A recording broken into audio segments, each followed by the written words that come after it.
good morning or good night to me because the Australian Open has kept me up since 1 a.m. and Sasha Zverev has still not won. I don't know why I'm here. Good morning, I hope you had a great weekend. Some elephants did well this weekend. They are not at the top of the tree, but they have started climbing again. We'll let you know if they ever get to the top. The African Cup of Nations is seriously dragging this theme with Nigerian youths. No grief for anybody. We'll talk about all of that when we get on the show. And just a reminder, if you won last week, please send your e-wallet account number to us so that we can remit your cash to you. Otherwise, how would they get the e-wallet? So they need to know that that's... Oh, no. They download the app and open an e-wallet. That's what we said on the show. All right? So download the app, open an e-wallet. If you do not send us your e-wallet account, this is January. You have to be very careful. So please make sure you send us your e-wallet account so that we can remit the funds to you, and you can have a great week. All right. On that note, Omatseye, can you tell us how we can be a part of the locker room today? To be part of the locker room this morning, you need to send us a message. That's WhatsApp message to 0809-444-0981 will be where you send that to. And then also would like you to be part of it if you go over to youtube.com/smooth981FM Lagos. Search for us on YouTube and give us a thumbs up there. And that's how you can be part of it. And you never know, Tega might just be giving out some 20Ks this morning again, and you just will get it. Let's call Tega Mommy Afcon. Not Mother Christmas this time. On that note, Zibby, can you take us through the headlines for today? Awesome, indeed. Alcaraz eyes Australian Open quarters as Azarenka dares to dream. This is best Nigeria team I've played in, according to Super Eagles captain Troost-Ekong. Rampant Girona keep Liga lead. Madrid and Barca triumph. Arsenal trash Crystal Palace to ease back to winning ways. Vlahovic double lifts Juventus to top of Serie A. We played like it didn't matter, says Tuchel after shock Bayern loss. Injured Salah convinced AFCON success will come sooner or later. Bonija rescues Algeria as Angola end winless AFCON run. So a lot is happening in Cote d'Ivoire, but before we get to Cote d'Ivoire, let's go all the way to Australia and see what other big names have fallen by the wayside. Carlos Alcaraz faces unseeded Serbian Miomir Kramanovic as he bids to reach the Australian Open quarterfinals on Monday, while Victoria Azarenka is dreaming of a third title.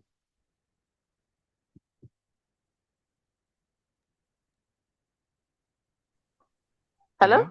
Yes. Okay, I'm here. So yeah, let's sorry, I'm so sorry. Let's talk Carlos Alcaraz once more. And Carlos Alcaraz this weekend is looking to avoid what happened to Iga Swiatek. So in case you missed it, whilst all the seeds were falling apart, Iga Swiatek also was defeated by a teenager, Linda Noskova, who has early hours of this morning also qualified for the quarterfinal because she was slated to play Elina Svitolina. The match started, and after 3 games, Svitolina withdrew with a back injury.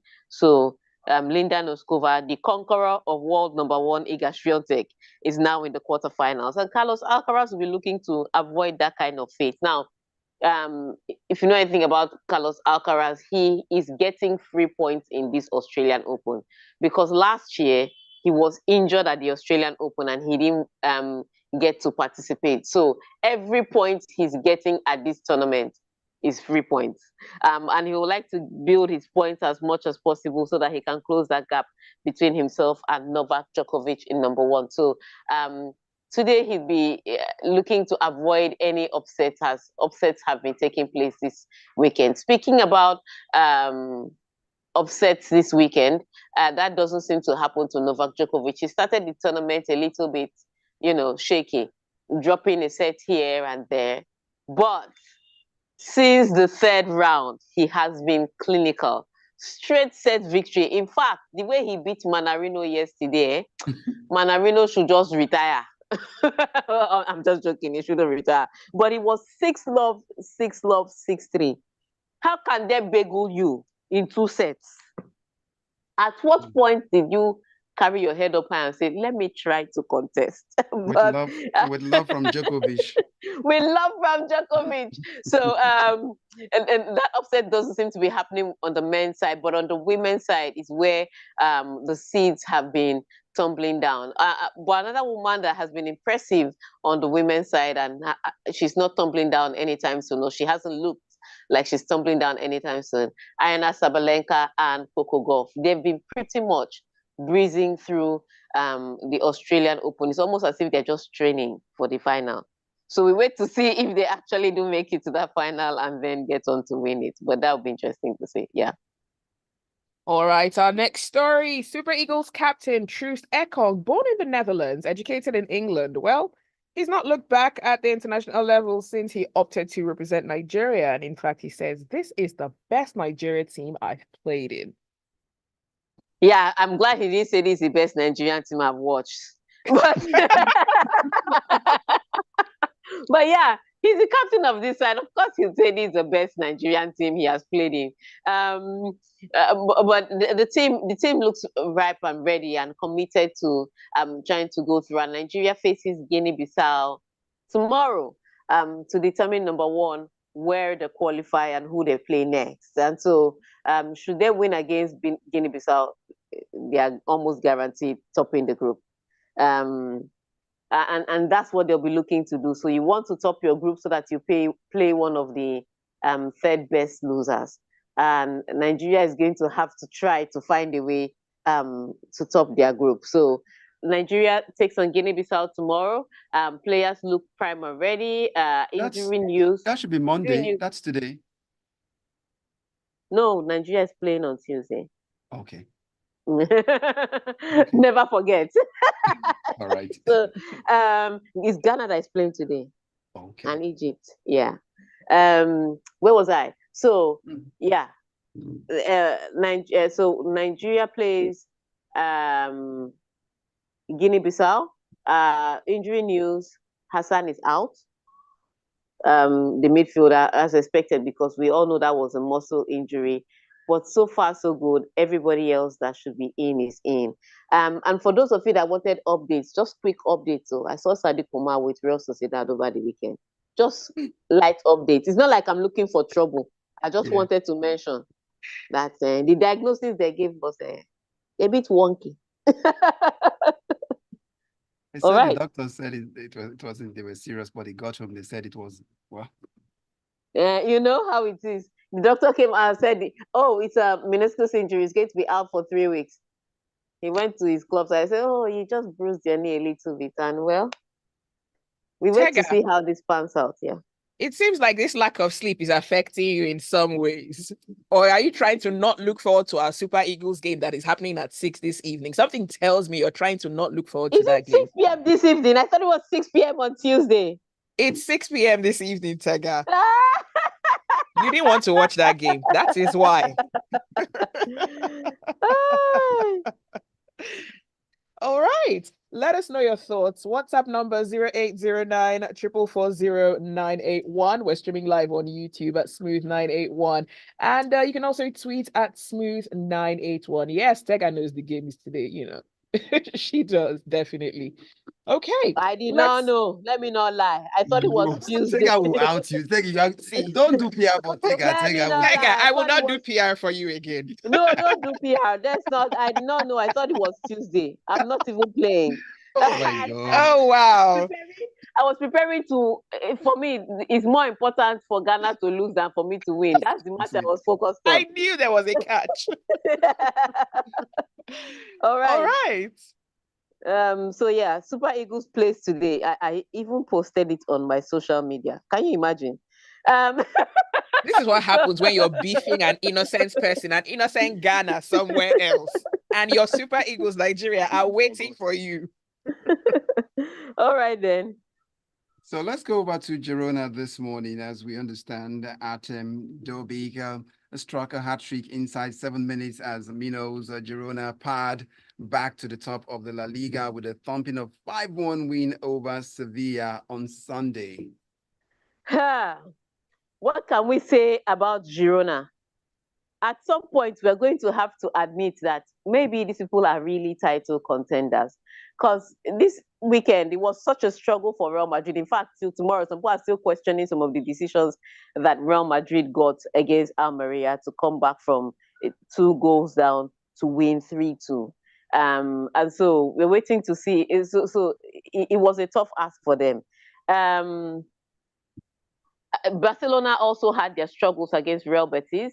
Real Betis also came back into that game to equalize. It was 2-2 for a while before João Felix came on the pitch. João Felix scored the goal that took them ahead, and then Ferran Torres scored his hat-trick to round it all up. So both Real Madrid and Barcelona won their matches, but it was a bit of a struggle. But Girona, yes, they went down to Sevilla by 1 goal. Really pretty much against the run of play, because Sevilla came with initial gra-gra that they're going to, make a statement this weekend. And so they came on the pitch, they were attacking, they scored 1 goal, and after that, it was as if Girona was just like, you scored against us, you will see my red eye. And it could have been worse. I just want to say it could have been worse. And they are not winning. It's not a lucky win. It's not that thing that Leicester used to win the Premier League that season, when teams were going through a dip in form and Leicester was compact, and then they're getting on goals on the counter. Girona are playing brilliant football. They are controlling the game.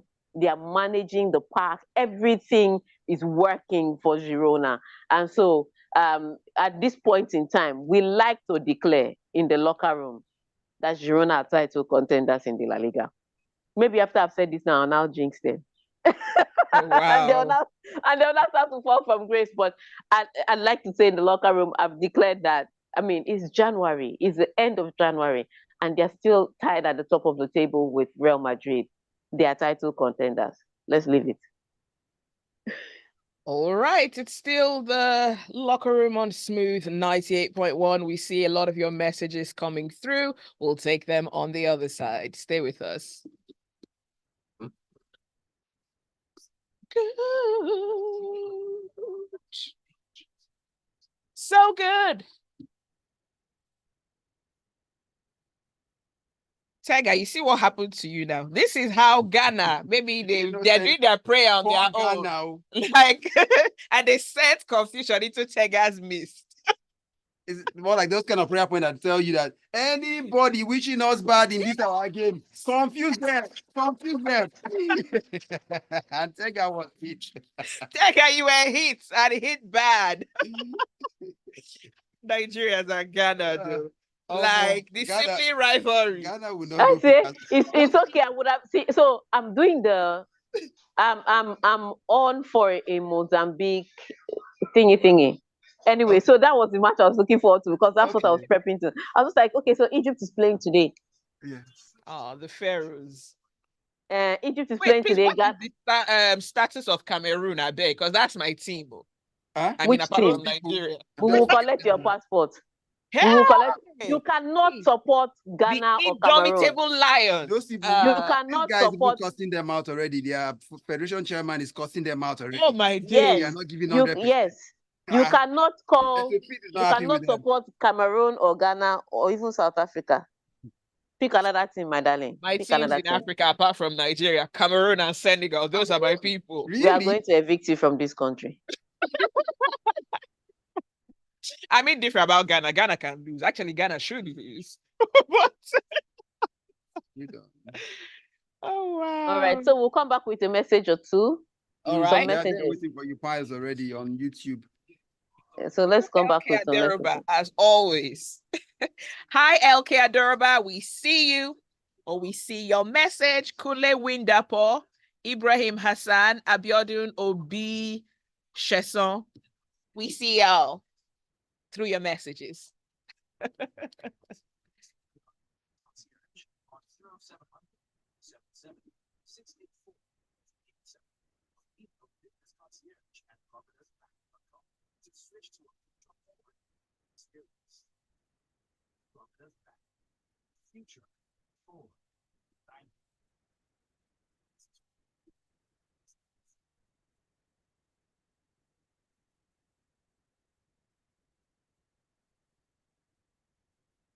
It is still the locker room on Smooth 98.1 FM. Tega still here, and we've got Zibby and Omas. Indeed. Let's look at a few messages before we go on to the next story. LK Aderoba says, La Liga should come and explain to us the travesty in the Madrid's match. Referee plus VAR should be sanctioned. Has anyone noticed that there's been no scandal of referee decisions and VAR in AFCON?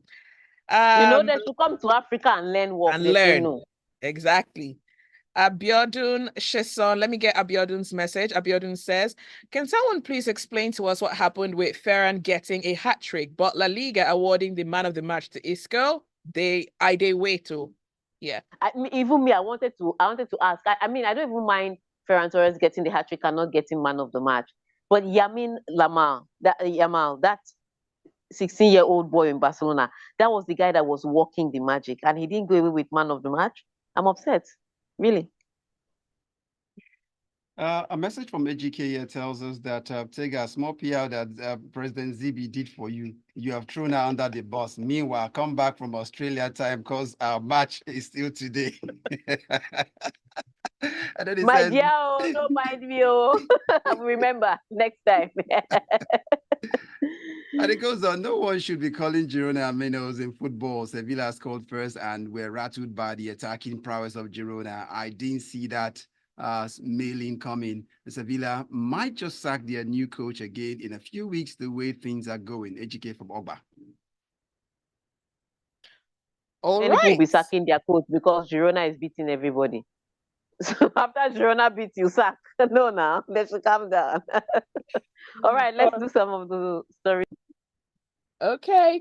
Arsenal certainly did breathe some new life into the Premier League title challenge with a 5-0 win over Crystal Palace. It certainly did get them back to their winning ways. Do you agree, Tega? Is it permanent? It was a fix they needed. How permanent that is, we don't know. But obviously, the breeze in Dubai was helped their condition a little bit, so they feel a little refreshed. They came off the field of play was not the most convincing of displays. Again, given that Crystal Palace has their own troubles and haven't won in a while, so Crystal Palace, it's a London derby, so you expect that regardless of form, when you come into a London derby, anything can happen. But Crystal Palace are going through their own motions. In fact, the question.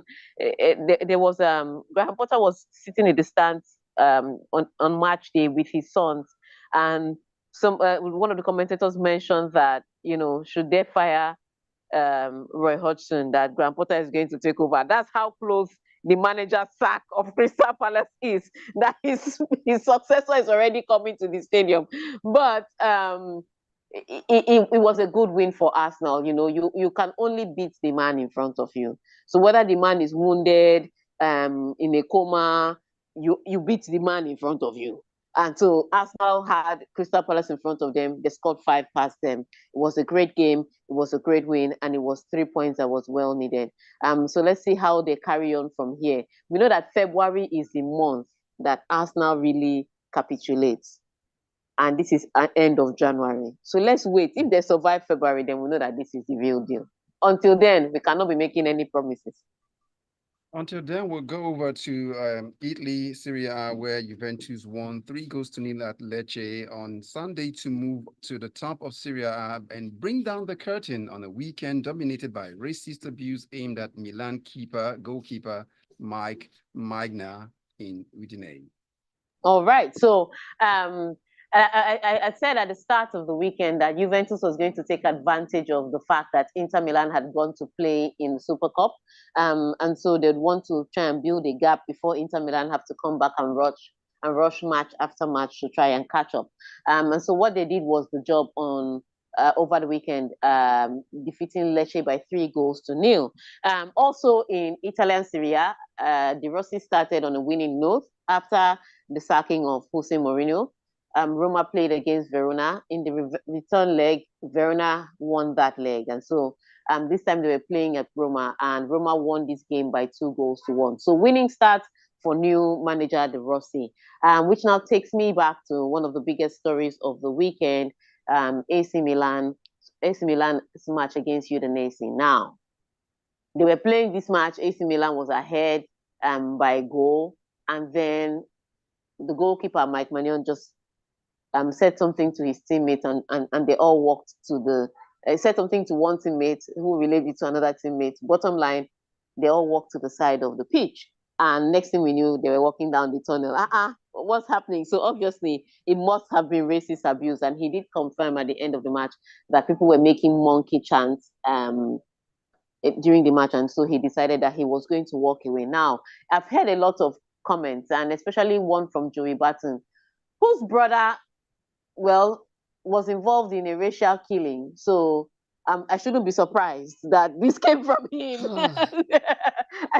But he was like, oh, when somebody verbally abuses you, you shouldn't give them the power by walking away. I was like, oh God, this is not, verbal abuse is different. Racist abuse is a crime against humanity. It's that simple. So you can't compare the two. And I think the referee also, they talked about it, match commissioner, bottom line, the match eventually went on and AC Milan finally got to win that. But what happened in the game after the walk-off was that Gianni Infantino was like, you know what, if we hear racist abuse again, I think we should start looking at ending the match and giving 3 points to the team of the person that was racially abused. So supposed to have questions about how that will work. Because, think about it. If Arsenal were playing Chelsea and an Arsenal fan went to hide amongst Chelsea fans to do racist abuse, how do you want to, just to get all 3 points, how do you want to prove it? So I'm sure there's going to be some measure of increased punishment because, the FIFA president has said something like that and he's looking to actually stamp it out of the game. But for him to say that there will be a walk-off and the 3 points will be awarded to the team that was racially abused is beginning to, IFAB and all will begin to look at it. So it's interesting to see how that pans out. But yes, Italy is really known for this thing. And it's not surprising that this happened in Italy. What was surprising for me was even the referee was just, okay, all right, all of us, let's leave the pitch in solidarity. I think that's what it was.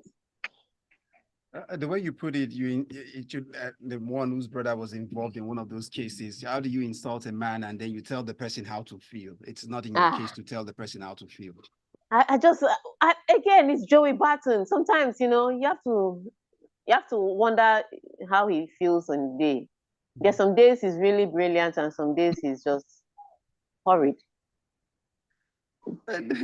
Okay, Tega, let's race down now to put up this one. Bayern Munich manager Thomas Tuchel said his team played like it didn't matter, calling the shock 1-0 home loss to Werder Bremen a huge setback in their title contention. So that result now drops them 7 points behind Leverkusen, who again came up with a late winner. And those boys at Leverkusen, they are doing a madness there, but they are looking to try and win this Bundesliga title by every legal means necessary. I have to put legal there. But Bayern Munich had the opportunity against Werder Bremen, but they lost again. And I understand what Thomas Tuchel means, but that doesn't help the situation, considering the fact that the board is already looking at him like the problem or like part of the problem. And so whether or not he blames the players' attitude or commitment towards the match, it's still him that they will sack because they cannot sack all the players. They can sack one coach. So he's on shaky ground. He might as well just get himself together, rile that team up, because sometimes that's all a coach really is. He's a cheerleader to make the team go on the pitch and completely destroy their opponents. And if the team is not responding to your messages or to your halftime team talks, then maybe it's time for you to go. So at the end of the day, this box still stops at his desk. All right, let's go on to the next headline. Back to AFCON. Mohamed Salah says he's convinced he will win the AFCON with Egypt sooner or later, but he certainly had to admit that his country needs to improve if they are to actually stand a chance or even win at this year's edition, where he's currently out injured. Yeah, so he's out injured. He's definitely out injured for the match today. But he's looking for his Messi moment. I can guarantee you, if Egypt should just win AFCON like this, Salah is retiring the next day. he's looking he's looking for his Messi World Cup moment. And he's right. It could still happen, you know. Egypt are not a bad team. The last time out, they played in the final. And we defeated them in the first match. Oh. Then they went on to play in the final, and we're already out in the round of 16. So it's a team that grows into a tournament. And you have to remember that they've won the highest number of AFCON titles. And so you cannot rule them out, regardless of how shaky the ground they're standing on is. They need a win today to guarantee that they go through. They need a win today. So they have 2 points from their first 2 matches, both were draws. So a win takes them to 5 points, and they can see how they can qualify from then on. For Ghana, let me just cover the Ghana story because we're out of time. Ghana also today takes on Mozambique, and Ghana also needs a win today. So it'd be interesting to see how all of that pans out. Final one, Baghdad, Bunejad bagged a brace as 2-time champions. Algeria came from behind twice to score the 2-all draw with Burkina Faso on Saturday in an African Cup of Nations qualifier Group D thriller. All right, so Burkina Faso was leading, and then Algeria came back to equalize and managed to get away with a draw. So the North Africans have been struggling at this tournament for multiple reasons. One of the reasons they mentioned was the weather. And I was like, you can't be complaining about the weather, because when you host the AFCON in North Africa, you guys tend to win it. So now we are hosting in West Africa. You cannot come here and be winning again. So if it's the weather we are going to use to stop all of you, it's fine. Because, I mean, it gets pretty hot in North Africa too. So can't be complaining about the weather too much. But yes, a lot of North African teams are struggling. Tunisia struggling, Algeria struggling, Egypt struggling. I think the only team that is doing so well so far, but even still drew yesterday, was Morocco. So maybe this trophy is not going to leave West Africa. Maybe it's just going to hover around this area. That's good. Specifically, Nigeria. I had to slip that in. And on that note, let's just wrap up with a few messages. Josh's message is waiting. I do agree with you that Girona are the contenders. Something beautiful is happening in that club. Do you know I now watch their matches more than I do Barca's? And that's because they are bigger threat to my darling Real Madrid. Then Ifedayo comes up saying, well, goes on. I'm seriously tipping Bayern Leverkusen and Girona this season. As for Coco Golf, I'm tipping her for the Australian Open. That's Ifedayo's thought. Big E from Ketu goes on. It goes, why Tega did not remember Nigeria's match today is because she's still fantasizing about Arsenal's goals. Don't be carried away, Tega. We are climbing back on that tree. Then Biggie, you're on your own. Taya says Arsenal beat Crystal Palace and we're starting to give them hope. Hope that is killing. Let me remove my hands. Congrats to Graham Porter. The clay will soon be in your hands. La Liga refereeing is tantamount to fraud, even with VAR. Florentino Perez, calm down. You've escaped. Calm down. Onana better ask Lord Maguire how he aspired, because his problem is looking permanent after chattering private jets and forming for being snubbed. He still collects. Why is that guy always so extra? Look, he can argue, he can argue that none of the 3 goals he conceded were his fault. But the questions will be, were you in goal when Cameroon conceded 3 goals? And the answer will be yes. So and you still chop 3. So 53 now. Counting. And that's why Little Flower will come up with this one saying, Maduka Okoye is on the training ground for the World Cup.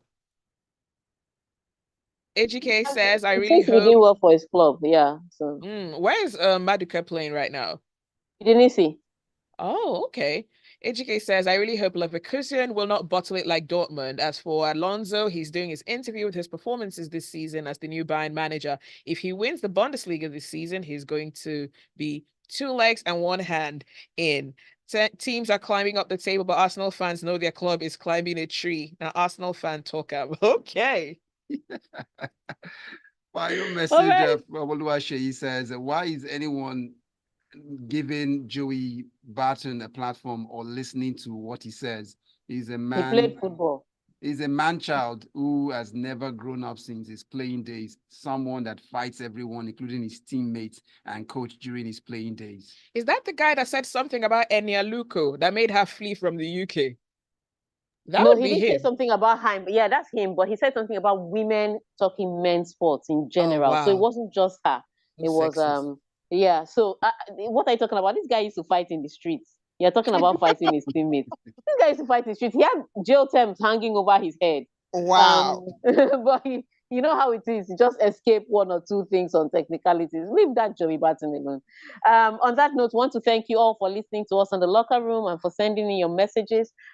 Also, I just want to send a reminder. If you won cash last week, please download the Stanbic IBTC app, open an e-wallet, and send us the number so we can give you your cash so that your week will be a little softer. All right?